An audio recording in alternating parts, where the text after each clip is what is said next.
जानते हैं कि कोबर के अनुसार बलित पर्वतों की उत्पत्ति। तो कोबर ने बलित पर्वतों की उत्पत्ति में क्या कहा है कि भूसन्नतियों से माना है। किससे माना है?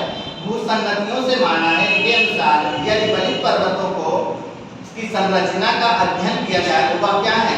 जलीय अवसादों तथा जीवाश्मों से युक्त हैं। तो इनकी हम लोग निम्न स्टेज में व्याख्या की है। फर्स्ट स्टेज में आपका क्या होता है?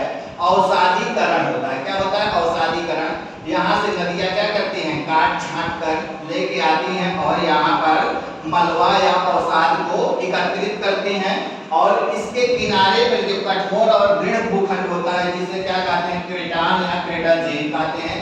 सेकेंड अवस्था में चट्टानीकरण होता है। क्या होता है? चट्टानीकरण होता है। और क्या होता है? नीचे पृथ्वी के नीचे यहाँ जब अवसाद भर जाता है तो यहाँ पर क्या होगा? तनाव मूलक बल लगेगा, सॉरी संपीड़न बल लगेगा और क्या होगा? यहाँ पर आपका अवतलन होगा। अवतलन के कारण ये देखिए पृथ्वी नीचे की तरफ धंसेगी और आपका सेकेंड स्टेज में क्या होगा? चट्टानीकरण। तो यहाँ पर क्या हो जाएगा? चट्टानों का निर्माण और नीचे की तरफ धंसना। और थर्ड स्टेज में आपका विवर्तनिक चरण है। इसमें आपका क्या होता है? संपीड़न होना शुरू होता है। थर्ड स्टेज में संपीड़न होता है, अवतलन होता है।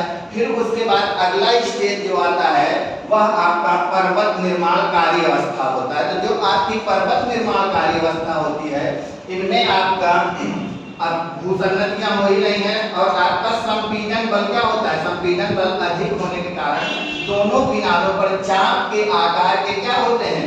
बलित पर्वतों का निर्माण हो जाता है। किसका? बलित पर्वतों का निर्माण हो जाता है और जो बीच का भाग बचता है वही आपका क्या हो जाता है? अंतरा पर्वतीय क्या हो जाता है? अंतरा पर्वतीय पठार हो जाता है। क्या हो जाता है? अंतरा पर्वतीय पठार का निर्माण हो जाता है और अंतिम अवस्था आपकी क्या होती है? तो इसको क्या कहते हैं? इसको कहते हैं ओरोजेनेसिस स्टेज। क्या कहते हैं? Orogenesis stage. इसके बाद अंतिम अवस्था एक अवस्था है जिसे क्या कहा जाता है? तो ग्लिम्प्टो क्या कहा जाता है? ग्लिम्प्टोजेनेसिस स्टेज कहा जाता है। जिसमें क्या होता है? यह पर्वतों के विकास की अंतिम अवस्था होती है और यहाँ क्या हो जाता है? पर्वतों में अपर्दन क्या? अपर्दनकारी शक्तियों के प्रभाव से पर्वतों का क्षरण होना शुरू हो जाता है।